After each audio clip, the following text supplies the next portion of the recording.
tomorrow we should get some serious issues. Question 196.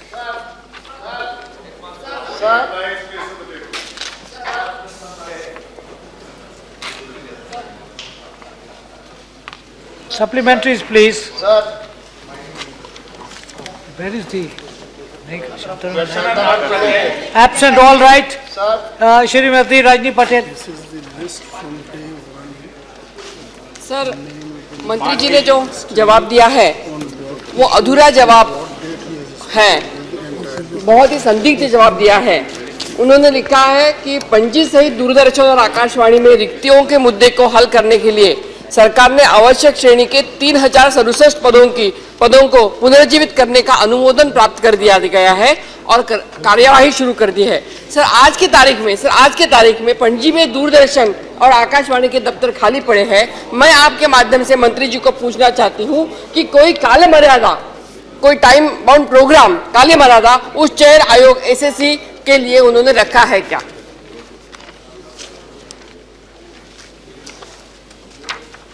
अध्यक्ष जी, जो 3067 पद खाली हैं उनमें से 2367 का चयन सिलेक्शन हो गया है और उनकी पुलिस वेरिफिकेशन चल रही है और उस प्रोसेस के माध्यम से वो नियुक्तियां शीघ्र ही हो जाएंगी। इनमें से पंजिम की भी नियुक्तियां इसमें शामिल हैं। Thank you. श्री संजय रावत। प्रश्न पणजी के बारे में है, लेकिन देश के आप इसी पे पूछिए सवाल। It's a supplementary. और सभी दूरदर्शन केंद्रों पे इस प्रकार की परिस्थिति है, खास करके महाराष्ट्र के नहीं, मुंबई में जो सबसे बड़ा दूरदर्शन केंद्र, वो अलग सवाल है, इससे जुड़ा नहीं है। इससे जुड़ा है थोड़ा। नहीं, जुड़ा नहीं है। I am sorry sir. Please. Producer और प्रोडक्शन एग्जीक्यूटिव, ये बहुत इंपॉर्टेंट पोस्ट होता है किसी भी दूरदर्शन केंद्र के ऊपर। अगर वही पोस्ट आप नहीं भरेंगे, वही खाली रहेंगे, तो प्रोग्राम कैसे बनेंगे और लोग क्या? नहीं, आपका पॉइंट बिल्कुल सही है, मगर इससे जुड़ा नहीं है। सर, इस सवाल से जुड़ा नहीं है। सर, मुंबई दूरदर्शन केंद्र से प्रसारण पणजी में होता था और आज मुंबई दूरदर्शन केंद्र की लगभग ये प्रोडक्शन एग्जीक्यूटिव एंड प्रोड्यूसर, ये लगभग 60% पोस्ट खाली है। मैं मंत्री जी से पूछना चाहता हूं, Why do you do this? Please. Producer It is not related to this question. की पोस्ट आप कब भरने जा रहे हैं? Unless it relates to the question, please. I'll try and relate the answer to the question. Panjim में 3 घंटे का लोकल प्रोडक्शन होता है, बाकी मुंबई से आता है, इसलिए मुंबई के अंदर भी स्टाफ रहे, इसकी आवश्यकता है। तो मैंने अभी बतलाया कि ऐतिहासिक कारणों से लगभग 3067 रिक्त स्थान थे, उनको भरने का पूरा प्रयास चल रहा है। सिलेक्शन पूरा हो गया है और लगभग 2367 लोग नियुक्त हो गए हैं, उसमें मुंबई के लोग भी हैं। अब ये भी प्रयास चल रहा है कि पंजिम का जो ब्रॉडकास्ट है वो 3 घंटे से बढ़ाकर स्थानीय भाषाओं के अंदर उसको और बढ़ाया जाए, बाकी मुंबई से वहां पर ट्रांसमिट होगा। श्री हुसैन दलवाई। मंत्री महोदय ने उत्तर देते वक्त कहा है कि पणजी पणजी डीडी केंद्र जो है उसका डिजिटलाइजेशन करने का चालू है, लेकिन कभी होगा, क्या होगा, उसकी डेट उन्होंने दी नहीं, क्योंकि बार बार ये सवाल वहाँ उठता है और वो ठीक ढंग से केंद्र चलता नहीं। तो क्या कभी वो ये हो सकता है, इसके बारे में आप बोल सकते हैं क्या आप? अध्यक्ष जी, इसमें जो पंजिम के अंदर 2 प्रकार का अपग्रेडेशन हो रहा है। पहला ये कि स्टूडियो का डिजिटाइजेशन हो रहा है और दूसरा कि वहां पर जो सैटेलाइट अपलिंक की सुविधा हो जाए, जिसकी वजह से पंजिम के अंदर भी सैटेलाइट चैनल शुरू हो सकता है। इस दोनों कामों के लिए पैसा जो है वो सैंक्शन हो चुका है। 4.9 करोड़ स्टूडियो अपग्रेडेशन के लिए और 2.3 करोड़ उसके सैटेलाइट अपलिंक के लिए। इसमें से अधिकतर राशि जो इक्विपमेंट वगैरह आना है वो खर्च भी हो चुकी है और वो काफी हद तक इक्विपमेंट आ गया है। जैसे ही पूरा इक्विपमेंट आता है तो इस पूरा अपग्रेडेशन की प्रक्रिया को हम लोग संपन्न कर पाएंगे। Thank you. Question 197।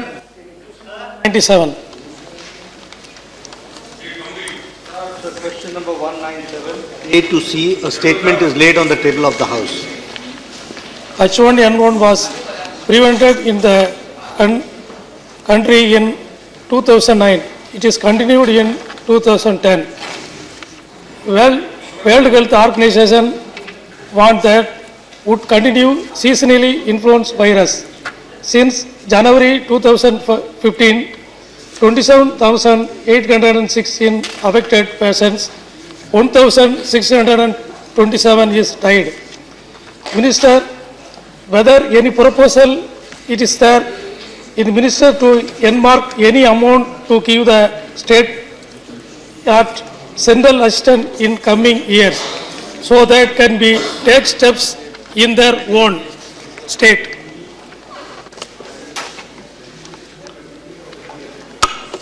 Chairman, sir, as we all know, that H1N1 viral, this influenza pandemic which was in 2010, according to the World Health Organization reports, this influenza is going to remain, this seasonal influenza is going to remain, and it can be sporadic in some areas depending upon the intensity of the virus. So seasonal influenza is going to take place, H1N1, it's going to continue. That is one thing. As far as the central assistance part is concerned, the center has taken all the initiatives right from the very beginning, and it is the protocol of the Health and Family Welfare Ministry that with the change of weather, before that we do all the pre-exercises, and exercises means we suggest the states what action to be taken, what training part is to be given, what facilities to be given, how we are going to maintain the wards and the personal protection equipment, and all those protocols are given to them. At the same time, we also give them assistance. As far as the assistance is concerned, we have given about 77,580 capsules of 75 mg and 30 mg for 4,700, personal protection equipment approximately 15,550, and the N95 masks 6,850, and VTM kits 4,650. Whatever has been demanded by the states, that has been given. At the same time, we have sent central teams to Maharashtra, to Madhya Pradesh, to Rajasthan, to Telangana, to all states, to Jammu Kashmir, wherever, whichever state has asked for any assistance, technical assistance, that has also been given. As far as the finances are concerned, this is a matter of national concern, and Health and Family Welfare, Government of India is very much serious on this issue. Whatever will be demanded, that will be given. Second question. Prevention is better than cure. Minister is whether adequate laboratory infrastructure is available in all district level hospitals across the country, or those laboratory are only confined in the state capitals only. Sir, as far as the prevention part is concerned, we start in the month of December, the IEC part, and for that we tell about the protocols, what are the symptoms of this H1N1 virus and what precautions have to be taken. We give them the list of the laboratories where the facility can be done. We tell them which type of patient. There are three categories, A, B and C. A category is when a person gets a sore throat or a fever for 2 days, he should go for antibiotics, not for the medicine. And even if it deteriorates after taking the antibiotics, he's transferred to the category B, which needs testing also, and which needs that H1N1 oseltamivir, that capsule is to be given. And the third category is where some patient is comorbid. He is having hypertension, he is diabetic, he's got some pulmonary disease, then he is in the third category. So in all these three categories, we give them a detailed IEC program where in the advertisements we tell them. We also give the advertisements in the jingles in the, through AIR and through Doordarshan and through other TV channels. This is what we are doing. Not only we, it is done by the respective state governments also. So that prevention part is taken care. It is also related to lifestyles. When a person is having this type of influenza, he should isolate himself. The family should also take care, and all types of precautions are given, told by the advertisements. We also tell them this medicine, which medicine shop, that X category shops, the chemists, they are going to give, we give them all details. So that is the only thing which we can do as far as the prevention part is concerned. Moreover, we have been asking all the public representatives also to take active part in this campaign and see to it and enlighten people about it so that they come first and get their treatment. Shri Jairam Ramesh. Flows out of the annexure to the answer that given by the Honorable Minister. For the last few years, we have been told about the Gujarat model of development.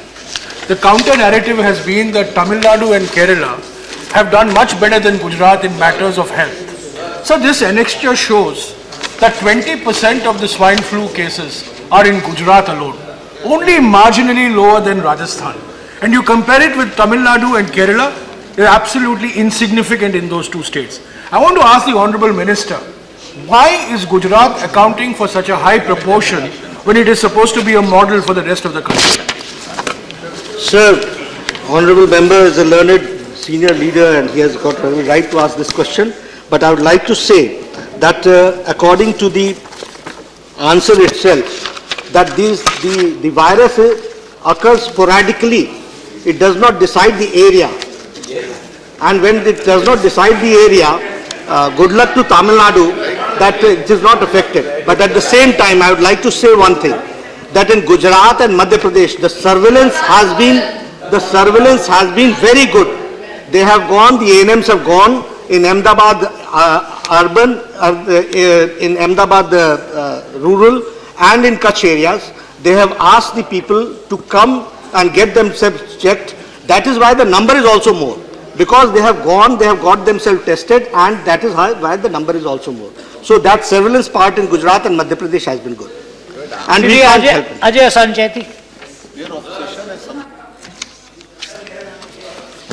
Sir, lot is being spoken about certain injections which can be used as prevention to swine flu, as it helps to increase the immunity to fight the disease.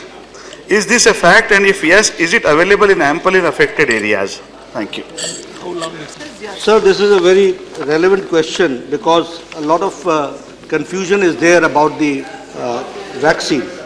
Here I would like to say that in my statement here in this very house, we had told that the decision has been taken after due consultations with experts. Vaccination of general public is not advocated as this public health strategy at this juncture.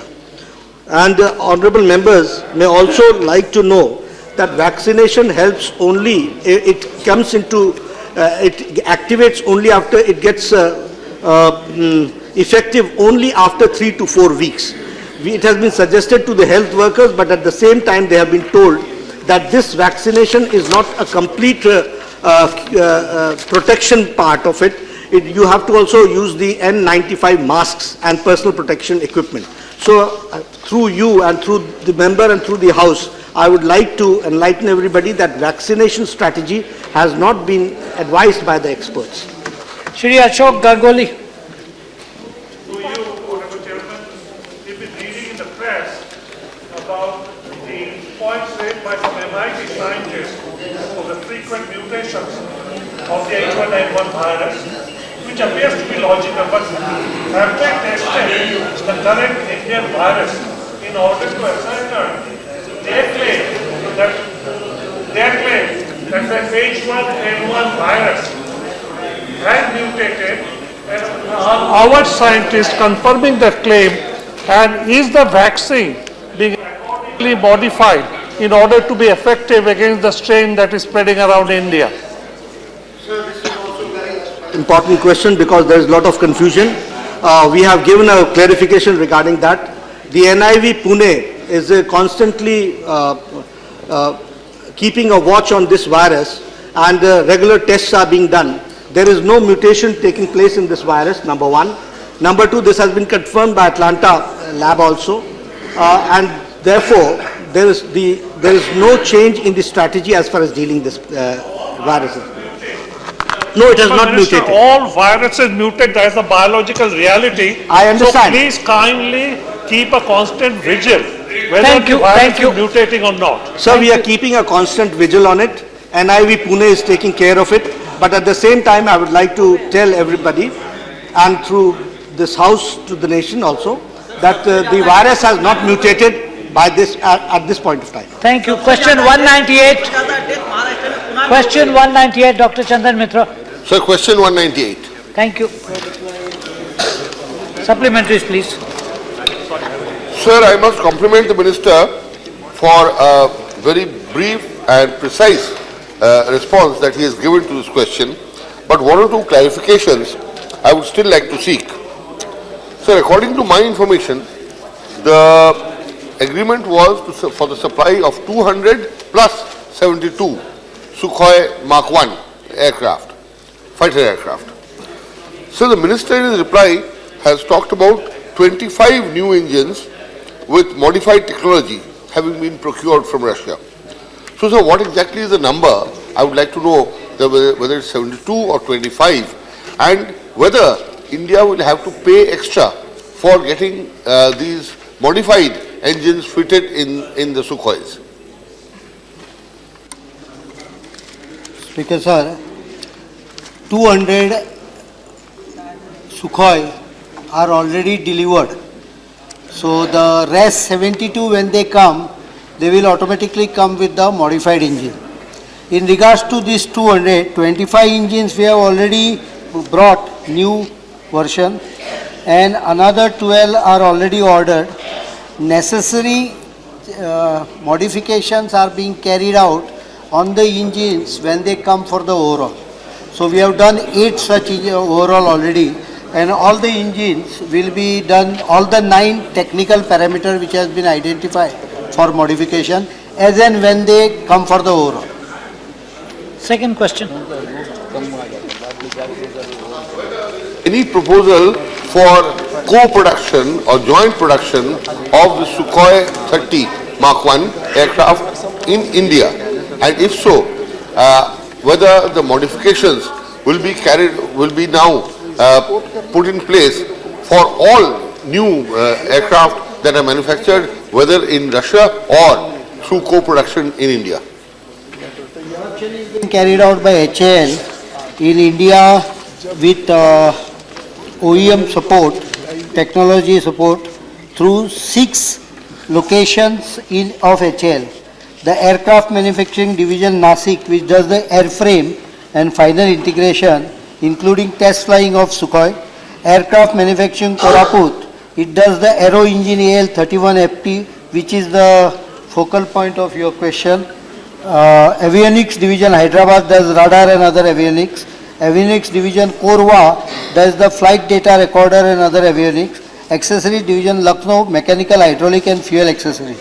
So in these 5 areas, we are producing Sukhoi in India with technological collaboration from, so it's already being manufactured by HAL in India. Only the first 50 were supplied by the OEM, that is from Russia. 150 has been already manufactured in India. Thank you, Shri Praful Patel. These will all be with modified engines. Yes, what is being not only that, they are all with modified engine. The engine basically had a basic problem of bearing failure, probably due to slightly low range of fitment. Thank you. And that was the problem which has been already taken care. Mr. Chairman, sir, historically our country's defense forces have been reliant on Russian equipment, whether it is for Air Force or for the Army and so on. And rightly so, that has been a historical partnership with Russia, and that has been the reason why bulk of our defense equipment is sourced from Russia. So the problem, whether it is about the Sukhois, which is disturbing, but nonetheless, is not only about Sukhois, but across all the range of hardware, is that erstwhile Russia, when it used to manufacture the equipment, used to be able to supply the spares and look after the support of these equipment. After the breakup of Russia, a lot of the erstwhile states like Belarus, Ukraine and so on have been part suppliers of that equipment for the hardware. And as a consequence, today when we go to Russia and ask them for support, the difficult part is that Russia itself is not able to source the spare parts for the total part of the equipment. And as a consequence, sir, a lot of these, whether it's Sukhoi or your MI helicopters and so on, are facing a shortage of spares. When you go to the OEM sitting in Russia, the original equipment manufacturers is not able to source those parts itself from the other states. Some of them, like Ukraine especially, have a conflict now with Russia. So you are aware of it. I'm not trying to say anything to the contrary, except the fact that how will we be able to, does the minister have an answer as to how we will be able to ensure the constant supply of equipment and spare parts? And mainly, sir, I can tell you today, a lot of the fleet, whether it's helicopters, aircraft, not only the Sukhois, are sitting on ground, unserviceable. Some of them are being cannibalized because at the end of the day, if you can't source the equipment, how are you going to be able to fly these machines? Thank you. So I would urge the minister to please enlighten us as to what are the steps the government is taking, especially for those spares which are not being produced in Russia today. Speaker sir, the question is relevant for all platforms from Russia, and I'm very glad you brought it out. But I would like to inform you, one solution to it is Make in India wherever possible. With concentrated efforts, we have been able to increase the serviceability of Sukhoi itself by about 7% over last 8-9 months. So that is an achievement. I am aware that some of the spares were coming from Ukraine and other parts of Russia, and we do have a problem. We have taken up the issue with the Russian government. In fact, I had a discussion with the minister, and in certain cases, with approval, we are also developing replacement of parts from Western sources. Some of the sources of Russian themselves are Western. A lot of are from Israel, Thales, France. So those are being brought in directly with their approval, or in certain cases we are coordinating the efforts and getting the spares. But they are not Please, no. of getting the spares from other places because the No, certificate is not being given. I will not give the detail because that is in working state as far as the serviceability from other areas is concerned. But I can tell you that there is a progress on that, and we are able to convince them at least on certain issues. Not all issues are resolved, but as I mentioned, Sukhoi itself, we have improved the serviceability by 7%, almost from 49-50 to 56-57%, and we intend to get it to 70% by year end. Thank you, Shri Parvez Hashmi. जी से जानना चाहता हूं कि ये जो 35 aircrafts जो accidents हुए हैं या क्रैश हुए हैं, इसमें कितने एयरक्राफ्ट्स ऐसे हैं जो गारंटी पीरियड के अंदर हुए, और ये जो आपने इंजन परचेस किए हैं उसके लिए क्या पेमेंट किया, और किया तो कितना पेमेंट करना पड़ा, और उस गारंटी पीरियड में जो एयरक्राफ्ट क्रैश हुए उसका क्या हल निकला, या गवर्नमेंट को उसका कोई कंपनसेशन वहां से मिला या नहीं मिला? इंजन में जो डिफेक्टिव इंजन बदलना है उसका जो कुछ ये OEM उसका कॉस्ट भर लेगी. So it is not extra cost to us, but it is extra efforts. But you can't, ऐसा नहीं है कि it's not that every engine is failing. There are engines with 900 hours of in service. Normally 1000 is the time when you replace it for the total overall. We have got engines which are working for 900, 800, 700, 600, and even the new engine which has been fitted, they have to be tested beyond 500 because this problem normally arises around 500 hours, 50% of its operational time. So the cost is being taken care, cost is, there is no additional because this is a technical defect which is being corrected. Shri Ayush Singh Dev. Reply has said a total of 35 incidents of either engine failure in air or engine related problems have occurred between January 2013 to 2014, December 2014. Sir, my question to the Honourable Minister is whether the Indian Air Force have conducted any study to find out the reasons for mid-air engine failure of the Sukhoi 30 Mk1 aircraft, and if so, the findings of the study. And sir, whether the Russians have claimed any additional charges for modifications in the engines of the aircraft. If so, details thereof. One question, please, not Second one I have already answered. There is no additional charge because it is technical infirmity which has resulted into problem. Whatever from the data we have got, we find that 33 out of total 69 in last 3 years, 33 cases are due to finding of chips in the oil, 11 cases are due to vibration in the engine, which is a resultant due to the bearing problem. It's basically linked with bearing, and 8 cases were found to be because of low pressure of oil, lubricating oil. So these are the major 75% of the matter, and we have resolved a problem with OEM by arranging better lubrication, better fitment of the bearing, and we are also trying to get a better quality of the oil. I like to inform the House that last year, after these modifications, the average flying hours per engine failure, because this is twin engine aircraft, so engine failure does not result into a crash situation, but you have to land immediately. The mission has to be aborted, has improved from 917 hours per engine failure to 1205 hours per engine failure, which is also not satisfactory.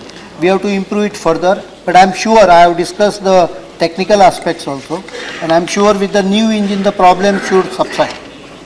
Question 199. Sir, I wish to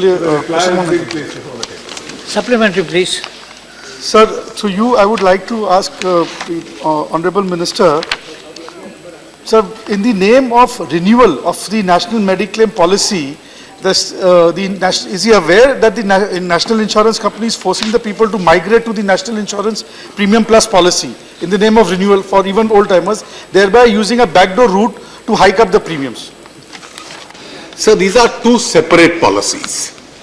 The National Mediclaim policy is a pre-existing policy. The National Mediclaim Plus policy is a new policy. The benefits under the two policies are entirely different. Obviously, the Plus policy is costlier and it has much larger benefits. And therefore, when customers go for renewal, it's an option which is available to them. There is no mandatory requirement, there is no compulsion, there is no coercion, and if the honourable member comes across any such case of coercion or compulsion, I'll be quite happy to deal with that case. Second question. Sir, I wish to congratulate the Honourable Minister for getting the cheap insurance at 12 rupees per annum and at 1 rupee per day. Despite that, so how does he propose to cover the large population where in India only 5% people have health insurance, and despite ESI and government hospitals, still a lot of people have to go to private hospitals to get treatment? This matter is receiving active consideration of the government. As far as health insurances are concerned, these are health insurances which deal with either the insurance companies which are in the public sector, the GIC companies, or the private sector companies, where you pay your premiums and you buy your policies. Now, one of the efforts of the government has been to incentivize people to go in for insurances. And therefore, as a part of this, because private healthcare is becoming costly and therefore the insurance cover must exist. Now, as a part of that policy, even in the union budget this year, both for senior citizens, normal citizens, senior citizens, and a third category of very senior citizens, I have expanded the exemptions in income tax which are available for all the three categories as far as health insurances are concerned, so that people get the tax benefits and are therefore incentivized to go in for further insurance policies. That's a policy of the government. Additionally, the UPA government had taken an initiative where it had started collectively a state support to healthcare as far as weaker sections were concerned, who were insured a certain amount of healthcare. Those policies are continuing. We are going into those policies itself, and if possible and the resources permit us, we'd like to strengthen the coverage and the extent as far as those states supported policies are concerned. Shri Vijay Darda.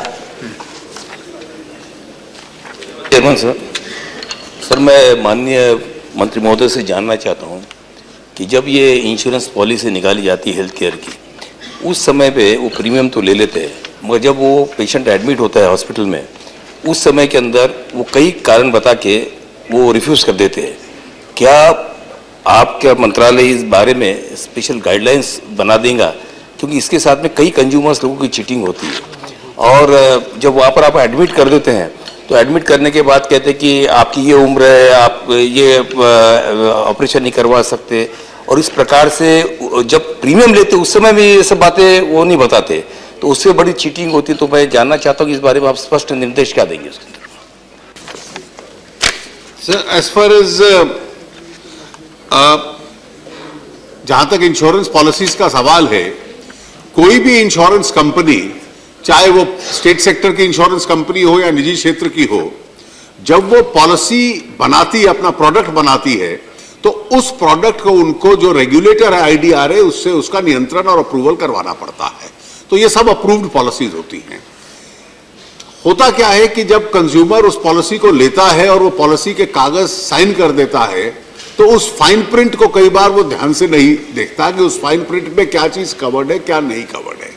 कुछ product ऐसे होते हैं जो महंगे होते हैं, जिसकी coverage बहुत अधिक होती है, तो व्यक्ति को लगता है मेरी हेल्थ इंश्योरेंस है और इसमें हर प्रकार का पॉलिसी कवर्ड होगी।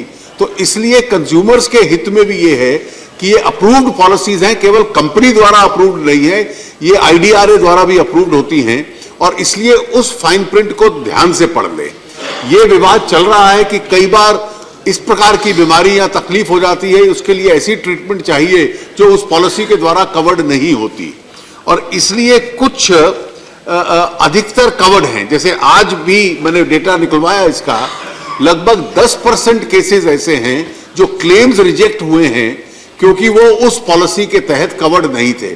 90% क्लेम्स जो हेल्थ केयर इंश्योरेंसेस के आए हैं, वो इंश्योरेंस कंपनीज ने उनको सम्मान किया है। श्री एच के दुआ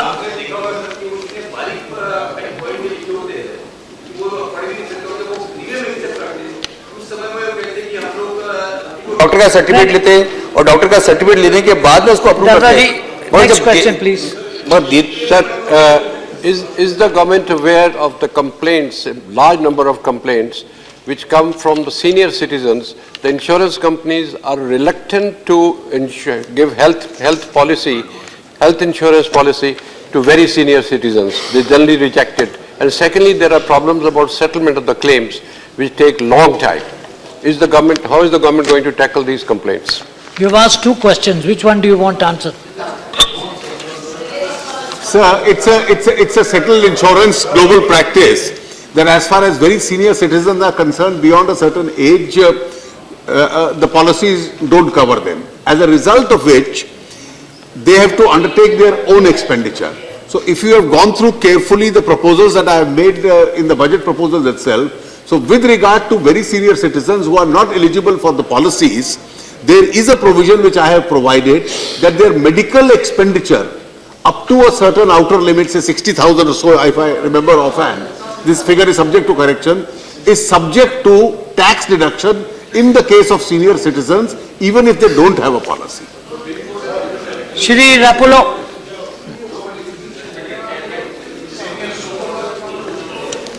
Respected Chairman, this is regarding the health insurance products pertaining to the unorganized workers of the question C, in which the Honorable Minister has elaborated about the availability of the health insurance products, wherein the Rashtriya Swasthya Bima Yojana, which is only the source of unorganized sector's health insurance, and the claim settlement is very pathetic, and the unorganized laborers like weavers, BD workers, and all other types of unorganized laborers are not able to get their claims of that to just 30,000 rupees per annum. That claims are not being properly settled. Is the union government looking towards ensuring the speedy and safety settlement of the claims of these health insurance products? Thank you, sir. Sir, we have been maintaining a data. For instance, as far as the figures I have, about 71% of the insurance claims have been settled within a period of 1 month. It's only when some verification is required or some disputes to arise that those disputes to arise that it can take a little more time. As I indicated earlier, there are about 10% or so of the cases which are found to be disputed and which have as a percentage been rejected.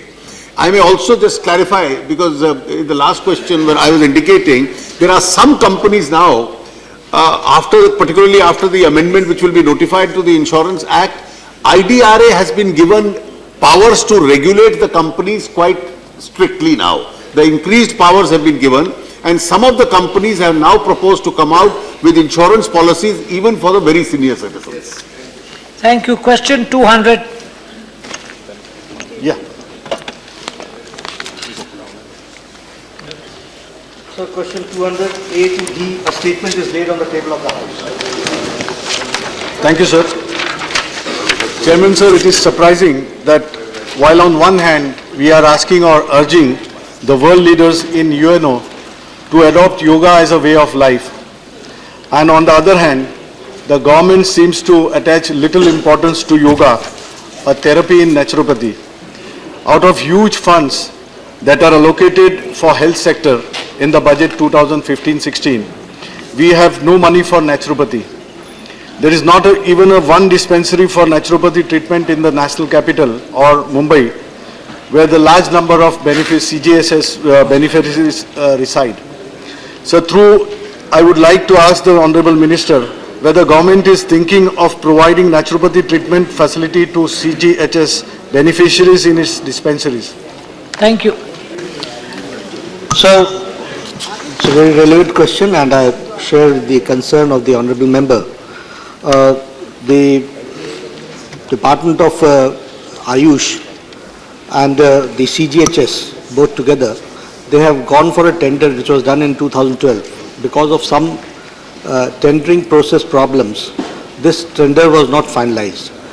Now we are going for a fresh, this is in the process, we are going for a fresh tendering process where we have to see to it that naturopathy is included, and sizable amount of representation of naturopathy institutes are included into the CGHS list. Second question. So apart from Mumbai and Delhi, could I know from the Minister how many empaneled naturopathy hospitals are there all over the states? There is only one, that is Bapu Nature Cure Hospital Yogashram, Mayur Vihar. One we had in Jaipur, but because of the compliance problem by that institute, that has been rejected, and now we are trying to enlist some 5-6 of them from Karnataka, from Rajasthan, from UP, Delhi, Andhra Pradesh, and as many, because when the tendering process will start, it is not specific wherever the applicants can apply, and we shall see to it if they fall into the tender process, we will certainly include them. Shri Hussain Dalwai. उत्तर देते वक्त मुंबई का प्रश्न पूछा था, मुंबई के बारे में उन्होंने कुछ उत्तर नहीं दिया है। मेरा कहना है महाराष्ट्र में एक भी नेचुरोपैथी का हॉस्पिटल आपने एम्पैनल भी किया नहीं है। महात्मा गांधी उरुळी कांचन नेचुरोपैथी सेंटर है पुणे में, उसको एम्पैनल करेंगे क्या? नहीं, मैंने यही कहा, माननीय सदस्य के कंसर्न को मैं ध्यान में लेता हूं। इसमें अभी जो समस्या आई टेंडरिंग प्रोसेस जो 2012 में किया गया, उसमें इंस्टीट्यूट्स विद टीचिंग फैसिलिटीज़ और इंस्टीट्यूट्स विदाउट टीचिंग फैसिलिटीज़, इनके टेंडरिंग के रेट्स में बड़ा अंतर था, और उस कारण से उस tendering it could not see the light of the day, वो आगे चल नहीं सका। हम जो नए टेंडरिंग प्रोसेस कर रहे हैं उसमें हम इस बात का ध्यान रखेंगे ताकि ज़्यादा से ज़्यादा हॉस्पिटल्स, इंस्टीट्यूट्स इसमें पार्टिसिपेट कर सकें, और जो हमारे क्राइटेरिया में फॉल करेंगे उनको हम ज़रूर करेंगे। जिसका आपने नाम लिया है वो भी उसमें प्रोसेस में आएगा, अगर वो हमारे क्राइटेरिया में फॉल करेगा तो हम उसको देंगे। श्री नारायण लाल पंचार्य। मान्यवर, मैं आपके माध्यम से माननीय मंत्री महोदय जी से ये जानना चाहूँगा कि भारत सरकार ने हाल ही में आयुर्वेद चिकित्सा को महत्व देते हुए आयुष मंत्रालय का गठन किया है। क्योंकि आयुर्वेद में भी प्रकृति द्वारा प्राप्त संपूर्ण जड़ी बूटियों के माध्यम से इलाज को महत्व देने की मंशा भारत सरकार की है, तो क्या सरकार ने यह भी सोचा है क्या कि जिस प्रकार आयुर्वेद को महत्व दिया जा रहा है एक मंत्रालय का गठन करके, ठीक इसी प्रकार और प्राकृतिक चिकित्सा को दृष्टिगत रखते हुए और इस पर भी कोई विशेष ध्यान देकर जगह जगह प्राकृतिक चिकित्सा केंद्र खुले, इसको भी महत्व दिया जाए, ऐसी कुछ योजना सरकार की है क्या? जैसा हमने कहा कि सरकार के प्रायोरिटी में आयुष और जिसमें नेचुरोपैथी भी आता है उसको प्राथमिकता दी गई है, और प्राथमिकता के साथ साथ हमारे CGHS के सिस्टम में हम आयुष के इंस्टीट्यूट्स को भी इंक्लूड कर रहे हैं, और जहां संभव होगा नेचुरोपैथी को भी बराबर का स्थान, उसके अनुसार का स्थान दिया जाएगा। श्रीमती विप्लव ठाकुर, केजरीवाल जी ठीक हो गए हैं तो जरा इसका महत्व बढ़ाया जाए। Thank you. माननीय अध्यक्ष जी, मैं मंत्री जी से जानना चाहती हूँ कि इन्होंने कहा कि अगर हमारे क्राइटेरिया में आते हैं, तो मैं ये जानना चाहती हूँ कि उन्होंने क्या क्राइटेरिया बनाया, और क्या इसके साथ जो हमारे गांव में जो हकीम नहीं कह सकती, जो स्पेशल किसी के लिए पीलिया के लिए या अस्थमा के लिए ऐसी ऐसी दवाइयां देते हैं, उनको भी उसमें मेन स्ट्रीम में लाने का ये प्रयत्न करेंगे और बताएंगे कि क्या क्राइटेरिया है? क्राइटेरिया टेंडरिंग का है। उस टेंडरिंग में तो जो इंस्टीट्यूट है नेचुरोपैथी की, जिसमें टीचिंग और नॉन टीचिंग इंस्टीट्यूट्स हैं, उनका एक अपना कार्य करने का और उनका एक साइंटिफिक तरीका है जिसको रिकॉग्नाइज किया गया है। वो लोग जब पार्टिसिपेट करेंगे उनको दैट इज द क्राइटेरिया, और वो टेंडरिंग में उसकी डिटेल क्राइटेरिया दिया जाएगा। जहाँ तक नेचुरोपैथी का सवाल है, उसमें herbal, acupuncture, diet and lifestyle therapy, इस पर और इस लाइफस्टाइल थेरेपी के भी कई आयाम हैं जो नेचुरोपैथी उसको इंक्लूड करता है, जिसमें हाइड्रो मतलब पानी से, रेस्पिरेटरी मड से, इन सब चीज़ों का प्रयोग किया जाता है, पत्तों का, उनके रस का, और ये सब साइंटिफिकली अप्रूव्ड स्ट्रैटेजीज हैं, हेल्थ स्ट्रैटेजीज हैं इंटरवेंशन के लिए। तो ये नेचुरोपैथी के अंतर्गत जो एस्टैब्लिश्ड नॉर्म्स हैं उसमें जो आता है, उसी को हम, उन्हीं इंस्टीट्यूट्स उनको प्रैक्टिस करती है, और उन्हीं इंस्टीट्यूट्स को हम अपने टेंडरिंग प्रोसेस में इन्वाइट करेंगे। Question 201 sir,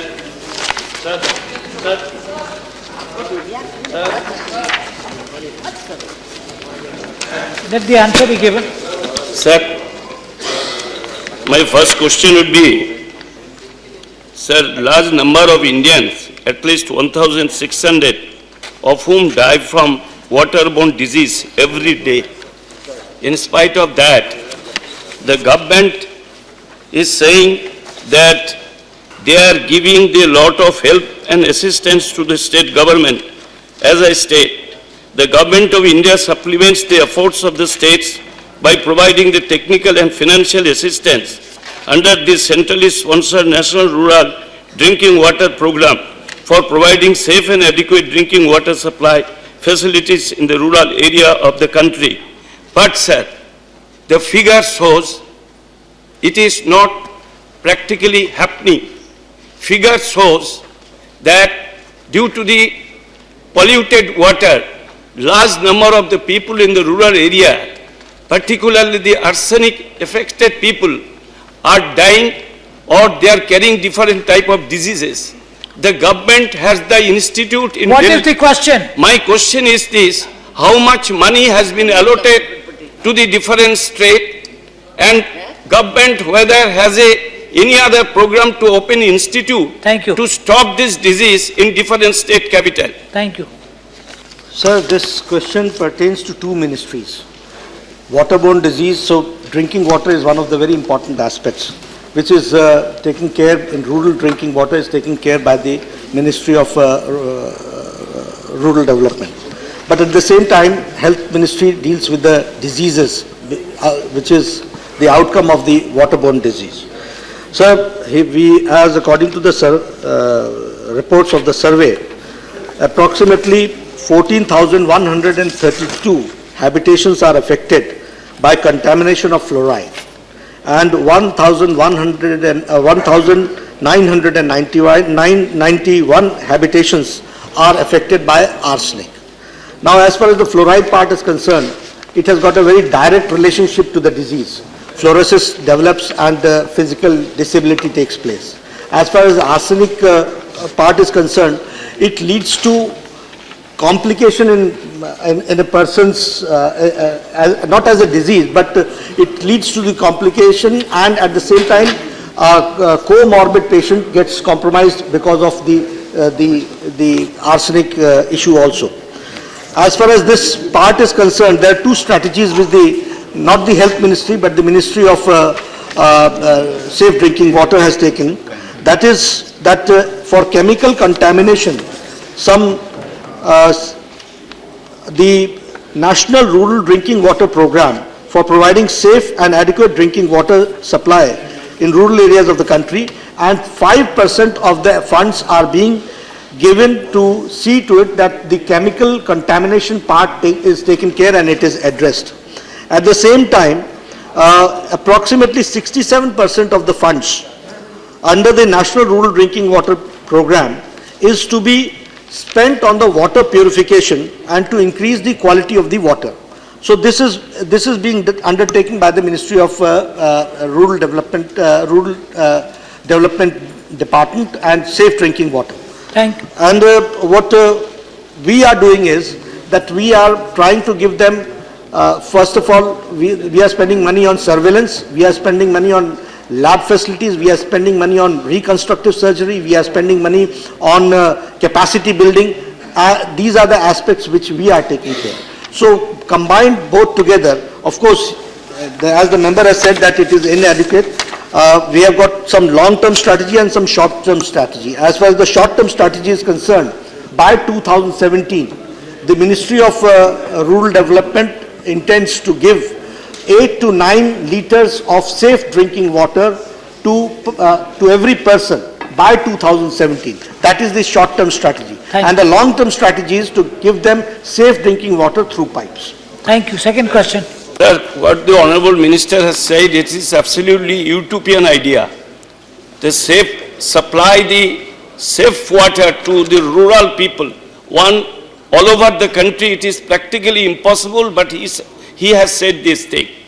But my question would be to the Honorable Minister, are you going to contact with the World Health Organization in this correction and to set up a bigger institute and find out something so that you can finish this type of contaminated water, particularly in the rural water?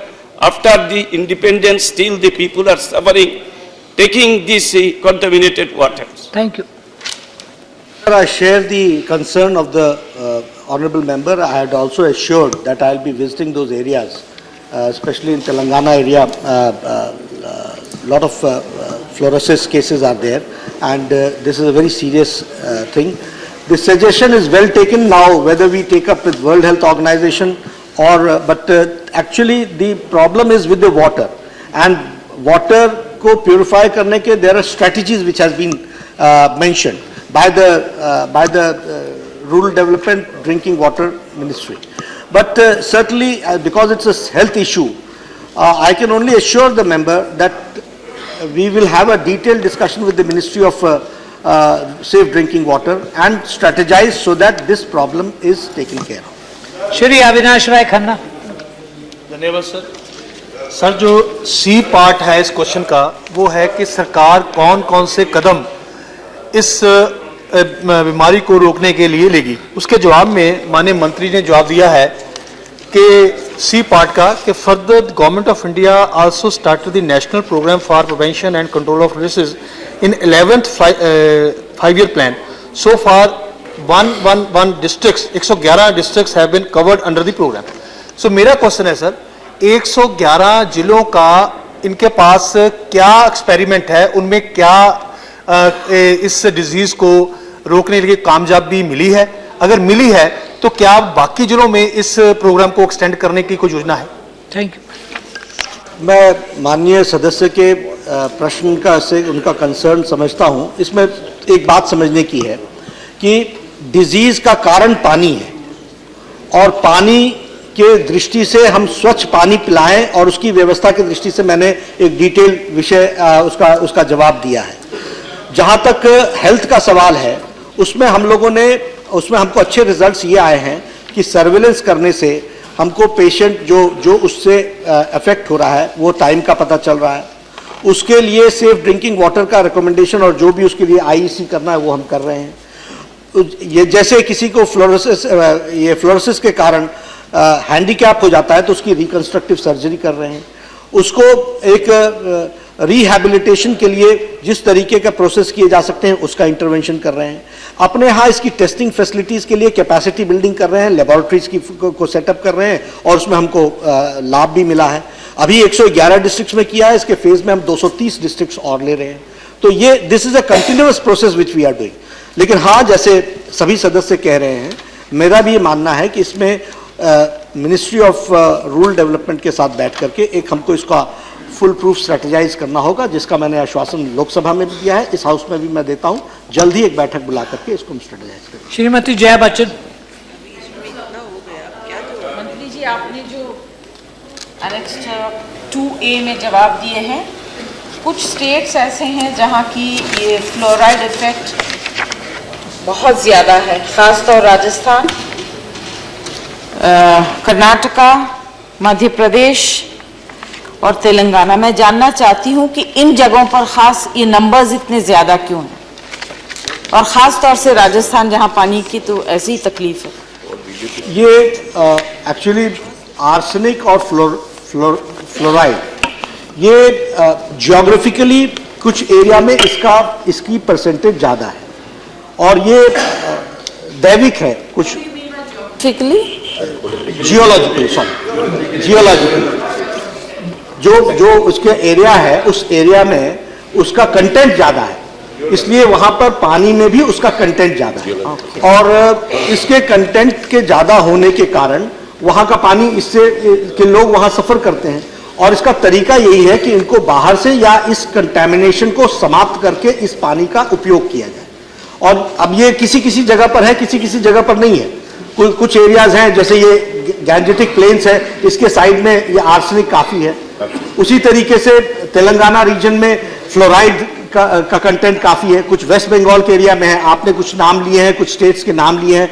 ये इसका कारण तो प्राकृतिक है, ये कोई man made नहीं है, लेकिन हाँ, इसको हम एड्रेस करना की आवश्यकता है और इसको हम एड्रेस कर रहे हैं। श्रीमती अंबिका स्वामी। Sir, I would like to ask the Honourable Minister, I'm sure while he has been the Health Minister, has come to know that in Punjab particularly, because it has been the granary for the whole country, due to overuse of fertilizers and pesticides, the quality of water has greatly deteriorated. This has caused severe problem of cancer and physical and mentally challenged citizens. You have in your answer said that you are giving special help monetarily also to those states affected. I would like to ask the Honourable Minister, considering how Punjab looks after the country in the matter of granary, any special amount has been given? What is the amount which has been given? Has that amount been spent, and what is the outcome of that expenditure?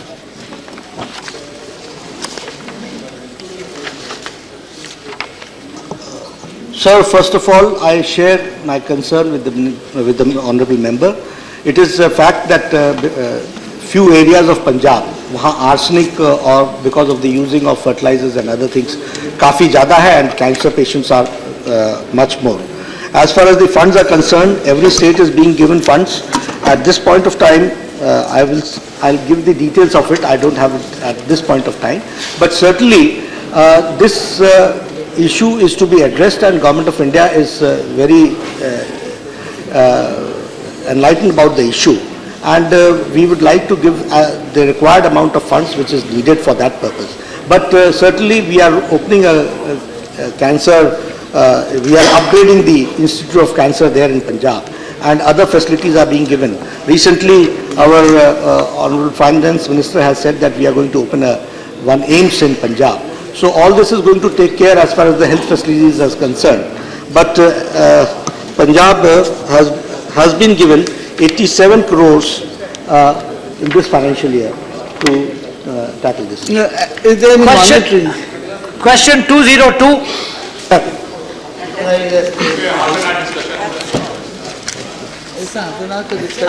Yes. Supplementary, please. The reply is laid on the table of the House. धन्यवाद माननीय सभापति जी।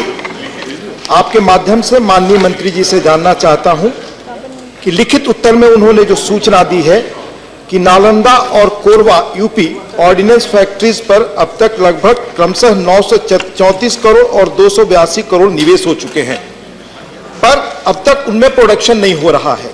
उनकी यह सूचना भी सही है कि BMCS सिस्टम टेक्नोलॉजी ट्रांसफर की वजह से नालंदा में यह विलंब हुआ, और जिन 2 कंपनियों से करार हुआ दक्षिण अफ्रीका और इजराइल, उन पे जांच के क्रम में प्रतिबंध लगा दिया गया, इसलिए विलंब हुआ। तो इतने खर्च होने के बाद प्रोडक्शन होने की कब तक स्थिति बनती है? उल्लेखनीय है कि नालंदा आयुध फैक्ट्री की योजना 10वीं पंचवर्षीय योजना में बनी, अब वो 12वीं में पहुंच गई है। तो सरकार के पास स्पष्ट योजना क्या है कि कब तक इन दोनों फैक्ट्रीज में प्रोडक्शन होगा? Thank you. Speaker sir, this is a story of 2 VIP areas where 1,216 crores have been spent without any output so far. As far as Nalanda is concerned, we have spent 934, 2001 में उसके लिए 941.13 crores की प्रावधान किया गया था, और Daniel of Africa जो कंपनी है उनके साथ उसकी टेक्निकल कोलैबोरेशन हुई थी। In fact, that company was blacklisted, and without going into the real details, the government at that time in 2006 or 2007 debarred the company, debarred the government department from having any further relation with the company. I am surprised because we have paid actually the full transfer fee to the company. 66.14 crores were paid to the company, and उसके बाद में department हो गया, तो हम लोग उससे जो कुछ चाहे थे वो नहीं ले सके, लेकिन पैसा पूरा दे चुके। सब्सिक्वेंटली IMI इजराइल के साथ भी कॉन्ट्रैक्ट किया था, वो भी CBI के घेरे में आ गया, और ultimately today the position is after spending 931.81 plus whatever is the interest, we do not have full setup. अभी न्यू सेटअप करने की कोशिश चालू है। Meantime production has been initiated by getting material from other plants like Chandrapur. From Chandrapur we are getting NCNG, nitroglycerin and nitrocellulose, उनकी paste और बाकी चीज़ें, और charges 2000 numbers have been tested, 50,000 order has been also placed. Meantime the production चालू करने की कोशिश चालू है। This is story of Nalanda. The story of Korwa is still wonderful. Korwa comes in Amethi, so obviously you know the reason. We have not finalised with whom we are going to have the carbine contract. It is still in the trial stage and testing stage, but we have already spent 282 crores by virtually snatching away 30 acres of land from HAL and constructing factory there, spending 141 crores on top state-of-art machinery, and the factory is not performing. हमारी कोशिश है दोनों जगह production किया जाए। Only problem is what I found, the capacity of Korwa is 45,000 carbines. Our total requirement of close combat and protective carbine is around 3.6. So at full speed we don't even have a order position of 7-8 years, even if we manage to start the unit. Besides that, we have a rifle factories which has excess production capacity. I am working on the exact situation. Thank you. Second question. धन्यवाद सभापति जी। मैं दूसरा supplementary पूछूं इसके पहले मैं कहना चाहूँगा, माननीय मंत्री जी बहुत देश में सक्षम मंत्रियों के रूप में माने जाते हैं, लेकिन उन्होंने जो टिप्पणी की कि ये 2 VIP इलाके की फैक्ट्रीज हैं, मैं मानता हूं कि देश में जहां भी जो फैक्ट्री हो, इस देश की फैक्ट्री किसी VIP इलाके की फैक्ट्री नहीं है। वो जिस भी हालात में मिले हो उनको बेहतर करना, उनको चलाना, ये सरकार का मकसद होना चाहिए। मेरा दूसरा सवाल है सर कि अगर सभी ऑर्डिनेंस फैक्ट्रीज फंक्शनल है, जो मेरा मूल सवाल था, तो अनेक महत्वपूर्ण प्रोजेक्ट्स इस देश में डिफेंस के विलंब से क्यों चल रहे हैं? मैं अगर नाम गिनाऊं तो सीरीज ऑफ नेम्स मेरे पास हैं। T-72 टैंक, T-90 टैंक, 4-5 वर्ष पूरा होने में लगता है, और तब भी 50% काम पूरा नहीं होता। तो क्या क्विकली प्लीज सर, ये ऑर्डिनेंस फैक्ट्रीज हैं, वे सक्षम नहीं है पूरा काम कर पाने में? या ऑर्डिनेंस फैक्ट्रीज की संख्या कम है, या हमारे यहाँ एक्सपर्ट्स कम है, या हमारा R&D कमजोर है? सारे सवाल एक ही से जुड़े हैं sir. I'm afraid question hour is over. House is adjourned till 1:30 p.m.